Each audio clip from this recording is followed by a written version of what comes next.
చెత్త పన్నును రద్దు చేస్తున్నామన్నారు చంద్రబాబు. గత ప్రభుత్వ నిర్వాహకం వల్ల ఏపీలో పెద్ద ఎత్తున చెత్త పేరుకుపోయిందని, రాష్ట్ర వ్యాప్తంగా 85 లక్షల మెట్రిక్ టన్నుల మేర చెత్త పేరుకుపోయిందన్నారు.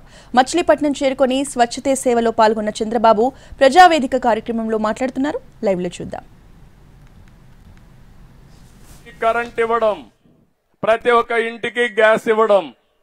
నేనే ఆ రోజు దీపం పెట్టాను. మా ఆడబిడ్డలు మర్చిపోయారు, అప్పుడప్పుడు మర్చిపోయే ఇబ్బందులు తెచ్చుకుంటున్నాం. నేను ఆ రోజు వంట చేసేటప్పుడు మా తల్లి కష్టాలు చూశాను. వంట ఇంట్లో నుంచి బయట వస్తే కండ్లలో నీళ్లు వచ్చేటివి. దానికి కారణం పొగంతా వెళ్ళేది. ఆ పొగతో ఊపిరితిత్తులు కూడా దెబ్బతినేటివి. ఆ రోజు నేను ఆలోచించి, నా ఆడబిడ్డలకు ఈ కష్టాలు ఉండడానికి వీలు లేదు, నా తల్లి పడిన బాధ నా ఆడబిడ్డలు పడడానికి వీలు లేదని దీపం పెట్టాను. ఇంటింటికి పిలిచి దీపం కనెక్షన్ ఇచ్చాను. అవునా కాదా తల్లి? అయినా మర్చిపోయారు కదా. అప్పుడప్పుడు మర్చిపోతున్నారు. మర్చిపోయినప్పుడు భూతం వస్తా ఉంది. మళ్ళా ఆ భూతాన్ని వదిలించుకోవడానికి మళ్ళీ వస్తున్నాం. ఈ రోజు మళ్ళా హామీ ఇస్తున్నా. దీపావళి నుంచి రేట్లు పెరిగాయి కాబట్టి 3 గ్యాస్ సిలిండర్లు ఉచితంగా ఇచ్చే కార్యక్రమానికి శ్రీకారం చుడుతున్నాం. దీపం నేనే పెట్టాను, గ్యాస్ నేనే ఇచ్చాను, మళ్ళీ ఈ రోజు ఉచితంగా నేనే ఇస్తున్నానంటే అది నా ఆడబిడ్డలకు నా మీదుండే ప్రేమ అని చెప్పి కూడా నేను మీకు తెలియజేస్తున్నా. ప్రతి ఒక్క ఇంటికి గ్యాస్ ఇస్తాం, ప్రతి ఇంటికి పవర్ కనెక్షన్ ఇస్తాం. మార్చి 25 లోపల ఎక్కడన్నా మరుగుదొడ్లు వాడకపోతే మళ్ళా మరుగుదొడ్లు శాంక్షన్ చేస్తాం. కంపల్సరీగా విధిగా మరుగుదొడ్లు వాడే కార్యక్రమానికి మీరు శ్రీకారం చుట్టాలి. కమ్యూనిటీ మరుగుదొడ్లు మళ్ళా కట్టిస్తాం, ఉండేటి ప్రక్షాళన చేస్తాం. బయట పోయినప్పుడు ఎక్కడ కూడా ఆడబిడ్డలకు గాని ఎవరికి గాని మరుగుదొడ్లు ఎదనకుండా ఈ కార్యక్రమానికి శ్రీకారం చుడతాం.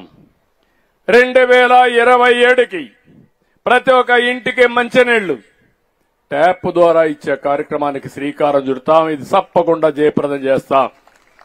ఎన్నికల్లో చాలా స్పష్టంగా చెప్పాం, ఇంటింటికి మంచినీళ్లు ట్యాప్ ద్వారా ఇస్తామని, స్వచ్ఛమైన నీళ్లు ఇస్తామని చెప్పాం. దానికి కట్టుబడి ఉన్నాం. కనీసం ఈ ప్రభుత్వం Jal Jeevan mission government of India డబ్బులు ఇస్తే 5 ఏళ్ల నుంచి ₹1 వాడలేదు. వాళ్ళు ఇచ్చింది 45% గవర్నమెంట్ ఆఫ్ ఇండియా ఇచ్చారు. మనం ఒక 45% పెట్టుకొని 10% స్థానిక సంస్థలు గాని బెనిఫిషరీస్ పెట్టుకోవాలంటే దాన్ని కూడా వాడకుండా నిర్వీర్యం చేశారు. ఆ కార్యక్రమం గాని వచ్చుంటే అది కూడా ఏదో ఇక్కడ నీళ్లు లేని ప్రాంతంలో భూగర్భ జలాలు వాడి కాదు. కొన్ని భూగర్భ జలాలు బాగా ఉండవు. ఇక్కడంతా కూడా సముద్రం పక్కన ఉప్పు నీళ్లుంటాయి, కొన్ని దిక్కల కలుషితమైన నీళ్లుంటాయి, కొన్ని దిక్కల చేపల చెరువులున్నాయి. ఆ నీళ్లు తాగడానికి పనికిరావు. అందుకని ఎక్కడైతే రిజర్వాయర్లు ఉన్నాయో అలాంటి రిజర్వాయర్ నుంచి నీళ్లు తెమ్మని చెప్పి స్కీమ్ ఇస్తే దీని ఆటకెక్కిచ్చారు. మళ్లీ మొన్నే మా మిత్రుడు పవన్ కళ్యాణ్ గారు ఇప్పుడు ఆర్డబ్ల్యూఎస్ మంత్రిగా ఉన్నారు, పంచాయతీరాజ్ మినిస్టర్ గా ఉన్నారు. మేం కూర్చొని ఒక స్పష్టమైన కార్యక్రమానికి శ్రీకారం చుట్టాం. మళ్లీ డిపిఆర్లు తయారు చేస్తున్నాం. డిపిఆర్లు తయారు చేసి 3 సంవత్సరాల లోపల ప్రతి ఇంటికి మంచినీళ్ళు ఇచ్చే కార్యక్రమం, ట్యాప్ పెట్టే కార్యక్రమం మేము తీసుకుంటామని మీ అందరికీ హామీ ఇస్తున్నాం. పట్టణంలో గాని పల్లెల్లో గాని రెండూ చేస్తాం. ఇంటింటికి వచ్చి చెత్త సేకరించే కార్యక్రమం 100% తీసుకునే కార్యక్రమం చేస్తాం.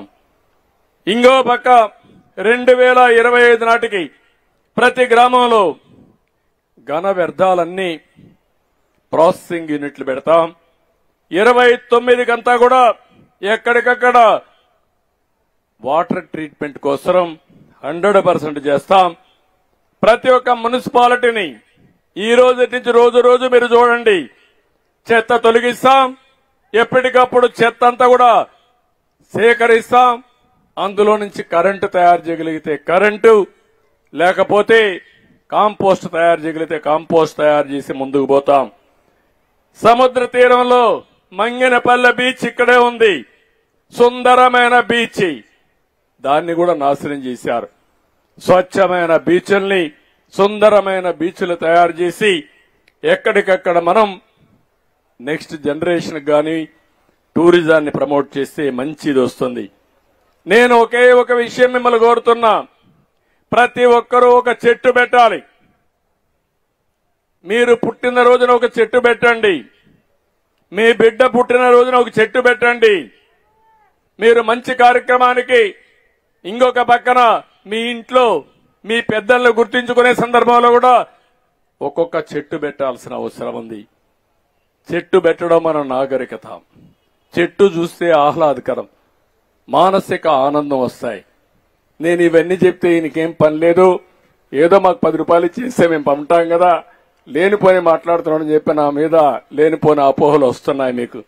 కానీ నేను ఆలోచించేది నా తెలుగు జాతి శాశ్వతంగా ప్రపంచంలోని అగ్ర స్థానంలో ఉండాలనేది నా ఆలోచన అని చెప్పి కూడా నేను మీకు తెలియజేస్తున్నా.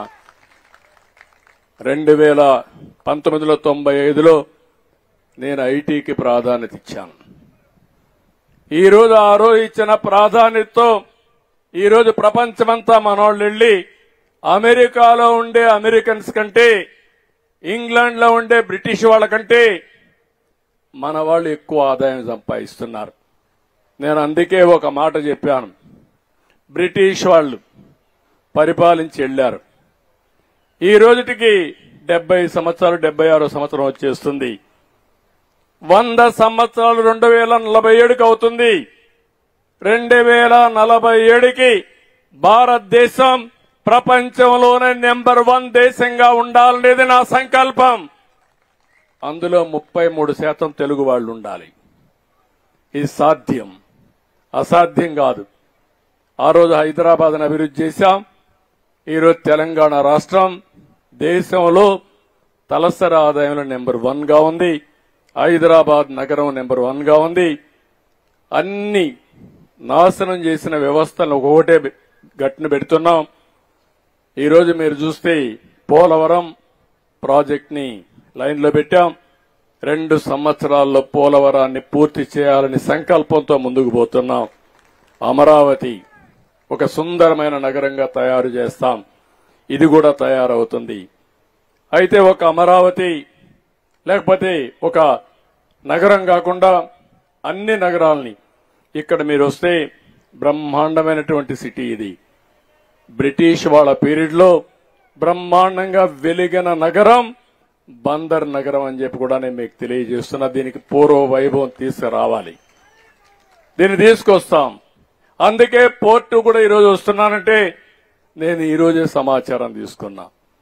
25 డిసెంబర్కి ఒకవేళ వీలు కాకపోతే మార్చి లోపల మళ్లీ నేను వచ్చి పోర్ట్ ఇనాగరేట్ చేసే బాధ్యత తీసుకుంటానని మీకు హామీ ఇస్తున్నా.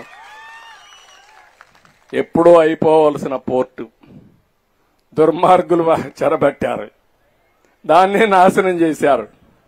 అయినా కూడా ఇప్పుడు నేను దాన్ని ముందుకు తీసుకుపోవడం తప్ప మళ్ళా వెనకాన ఆలోచిస్తే నష్టపోయేది మీరే. కాబట్టి దాన్ని ముందుకు తీసుకుపోవాలని నిర్ణయం చేశాను. తప్పకుండా 2025కి పూర్తి చేసే బాధ్యత, లేకపోతే అటు ఇటు 1 నెల 2 నెలల్లో పూర్తి చేసే బాధ్యత నాదని మరొక్కసారి మీ అందరికీ హామీ ఇస్తున్నా. ఆ పోర్ట్ వస్తే చాలా లాభాలు వస్తాయి. అక్కడి నుంచి ఇప్పుడే ఒక మాట చెప్పారు, ఇక్కడి నుంచి రేపల్లె వరకు రైల్వే లైన్ కావాలని. తప్పకుండా నేషనల్ హైవేస్ వచ్చాయి, రైల్వే లైన్ కూడా వేస్తాం. ఇక్కడికి పోర్ట్ కనెక్టివిటీ ఇవ్వాల్సిన అవసరం ఉంది. ఇక్కడ ఇండస్ట్రీస్ కూడా రావాల్సిన అవసరం ఉంది. ఇవన్నీ కూడా మనం చేసుకోగలిగితే మళ్లీ మచిలీపట్నం పూర్వ వైభవం వస్తుంది. దాన్ని తీసుకొచ్చే బాధ్యత నాదని మీ అందరికీ తెలియజేస్తున్నా. ఇదే కాకుండా ఈరోజు ఇంకొక పక్కన మీరు చూస్తే, ఈరోజు ఇక్కడికి వచ్చే మునుపు నేను ఒక సెల్ ఫోన్లో మెసేజ్లు అడిగాను. ఇటీవల కాలంలో నేను ఎప్పటికప్పుడు మీకు సెల్ ఫోన్లో కొన్ని విషయాలు అడుగుతా ఉంటాను. మీరిచ్చే ఫీడ్బ్యాక్ ఆధారంగా చేసుకుని నిర్ణయాలు చేస్తా ఉంటాను. ఎన్నికల ముందు పదే మిమ్మల్ని అడిగేవాడిని, ఓసారి నా ఫోన్ వస్తే తిట్టుకునేవాళ్ళు ఇంకేం పని లేదని. అయినా కూడా నేను మళ్లీ తెలుసుకొని నేను చేసే నిర్ణయం సరైన నిర్ణయం ఉండాలి, ప్రజలకు ఆమోదయోగ్యంగా ఉండాలి, ప్రజాహితానికి పనిచేయాలని నేను టెక్నాలజీ ఉపయోగించాను. దానివల్ల మంచి అభ్యర్థులను ఎంపిక చేసుకున్నాం. చేసిన అభ్యర్థుల ఎంపిక కూడా మీరు చూస్తే చరిత్రలో ఎప్పుడూ రాని విజయం. 93% అభ్యర్థులు గెలిపించారంటే అది మీరు చూపించిన చొరవ. దాన్ని మళ్ళా కంటిన్యూ చేయాలనుకొని ఈరోజు వస్తానని నేను ఫోన్ చేశాను. మీ అందరికీ ఫోన్ చేస్తే మీరు 4-5 విషయాలు ప్రధానంగా చెప్పారు. డ్రైనేజ్ చాలా బాగాలేదు, డ్రైనేజ్ ఒకటి మీరు పూర్తిగా ఇది చేయాలని చాలా మంది చెప్పారు.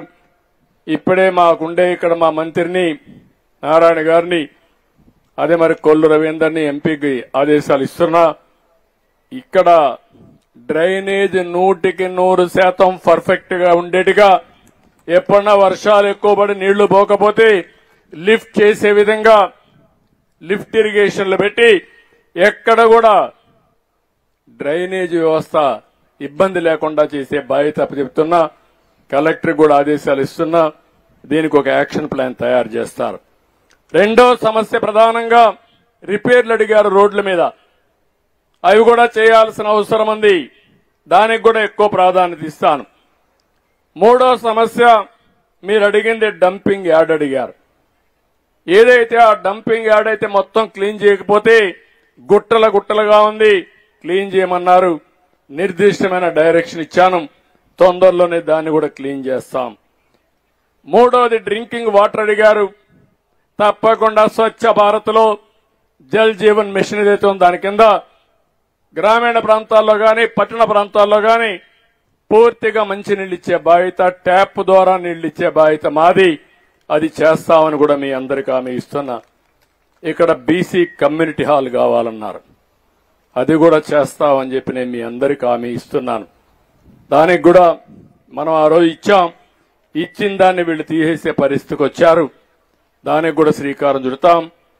మచిలీపట్నం బీచ్ డెవలప్మెంట్ కోసం స్వదేశీ దర్శన్ పథకం కింద పెట్టమని అడిగాడు రవీంద్ర గారు, అది కూడా పెడతాం. పోర్ట్ వస్తుంది, మత్స్యకారులకు ఇబ్బందులు వస్తాయి, వారికి కూడా ఉపాధి కల్పించమన్నారు. తప్పకుండా ఆల్టర్నేటివ్ పోర్ట్ అవన్నీ క్రియేట్ చేసి మత్స్యకారుల కోసం ఒక హార్బర్ క్రియేట్ చేసి వారిని కూడా ఆదుకుంటామని చెప్పి కూడా మీకు తెలియజేస్తున్నాను. ఇది కాకుండా బందర్కు వస్తే మనకు గుర్తొచ్చేది బందర్ లడ్డు గుర్తొస్తుంది, గోల్డ్ కవరింగ్ ఇండస్ట్రీ గుర్తొస్తుంది. ఈ రెండు కూడా మనం అభివృద్ధి చేయాల్సిన అవసరం ఉంది. మచిలీపట్నం గోల్డ్ కవరింగ్ వర్క్ ఇదే కేర్ ఆఫ్ అడ్రస్, వేలాది మంది పనిచేస్తారు. అందుకే దీన్ని ఒక ఎంఎస్ఎంఈ క్లస్టర్ గా పెట్టి ఇక్కడ పనిచేసే ఈ బంగారు కోటింగ్ వస్తువులు భారతదేశం మొత్తం అమ్మడానికి ఏమేమి చేయగలుగుతామో ఆన్లైన్ గానీ ఆఫ్లైన్ గానీ అమ్మేదానికి ఒక వ్యవస్థ క్రియేట్ చేసి ప్రత్యేకమైన శ్రద్ధ పెడతామని చెప్పి కూడా నేను మీకు తెలియజేస్తున్నాను. అదే మరిగా కలంకారీ వస్త్ర పరిశ్రమకు న్యాయం చేయాలి. గ్లోబల్ క్యాపిటల్ సెంటర్ కింద ఏదైతే అపారమైన వనరులున్నాయి, 300 ఎకరాలు నేషనల్ కాలేజ్ యొక్క ఇది ఉంది, ఇవన్నీ ఉపయోగిస్తే బ్రహ్మాండంగా చేసే అవకాశం ఉంటుంది. దానికి కూడా శ్రీకారం చుడతామని చెప్పి తెలియజేసుకుంటూ, ఇక్కడ ఏ పనులైతే ఉన్నాయో మంత్రిగా కొల్లు రవీంద్ర గారే ఉన్నారు. ఆయనే ఇక్కడ అవన్నీ చూసుకుంటాడని నాకు నమ్మకం ఉంది. పూర్తిగా స్వేచ్ఛనిస్తామని చెప్పి నేను మీకు తెలియజేస్తున్నా. మరొక్కసారి నేను మిమ్మల్ని అందరినీ కోరుతున్నా, 2029 కంతా స్వచ్ఛ ఆంధ్రప్రదేశ్ గా ఉండాలి. మీ ఇంట్లో చెత్త తీసుకొచ్చి రోడ్డు మీద వేయడానికి వీలు లేదు, చెట్టు నరకడానికి వీలు లేదు. ఈ విషయం కూడా మీరు గుర్తుపెట్టుకోండి. ప్రసాద్ గారు ఒక మాట చెప్పారు, ఫ్లెక్సీలు కూడా ఏ విధంగా కంట్రోల్ చేయగలుగుతారో చేయమని. నాకైతే పబ్లిసిటీ ఇచ్చుకోవాలని ఉండదు, కానీ మీ మనసుల్లో ఉంటే చాలు.